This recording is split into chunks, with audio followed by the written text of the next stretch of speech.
Hi, this week I watched Bullitt, the 1968 dramatic thriller starring Steve McQueen as Detective Frank Bullitt, working with the San Francisco Police Department.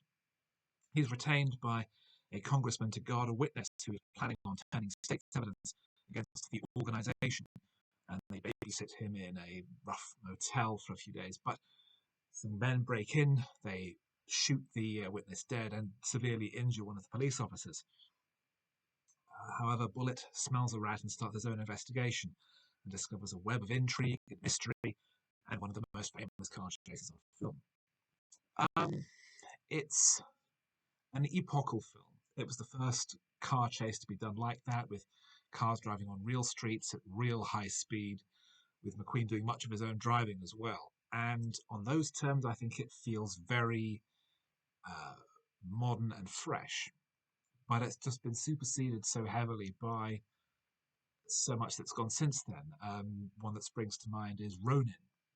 It does a superb car chase in the streets of Paris, as does The Bourne Identity.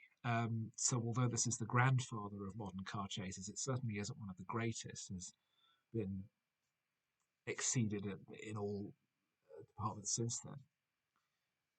For the most part, it's quite an intriguing and engaging film. Bullitt is a stoic, serious investigator. Robert Vaughn, as the congressman, is oily and career-focused and wants to nail down this case to make his career and give him an end run towards being governor of California.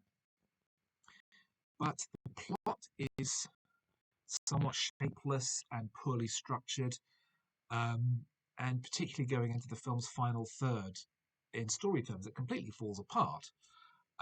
There is almost no attempt at tying together the many threads of the story and explaining what's happening and who was paying whom for what and who these various characters are and why they're doing what they're doing.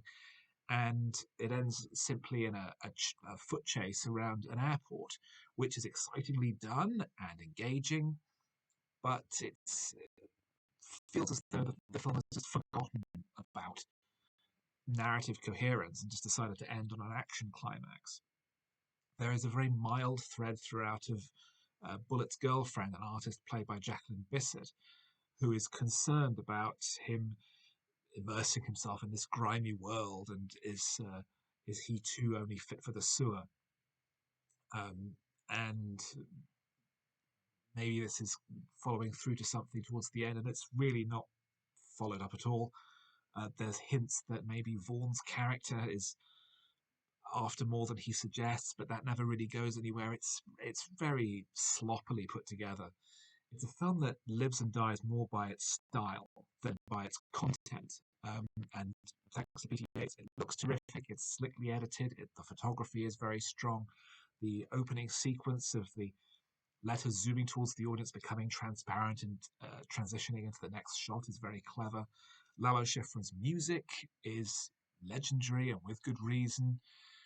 Superficially, it's a great movie, but if you even just brush the surface, you'll find how shallow this is. It's a film that has succeeded because of that great surface, and to be honest, I think it's dated quite poorly. It's something that's great to look at and great to experience, perhaps, but it's really not something that merits any kind of close examination. And as a result, I found it to be pretty disappointing.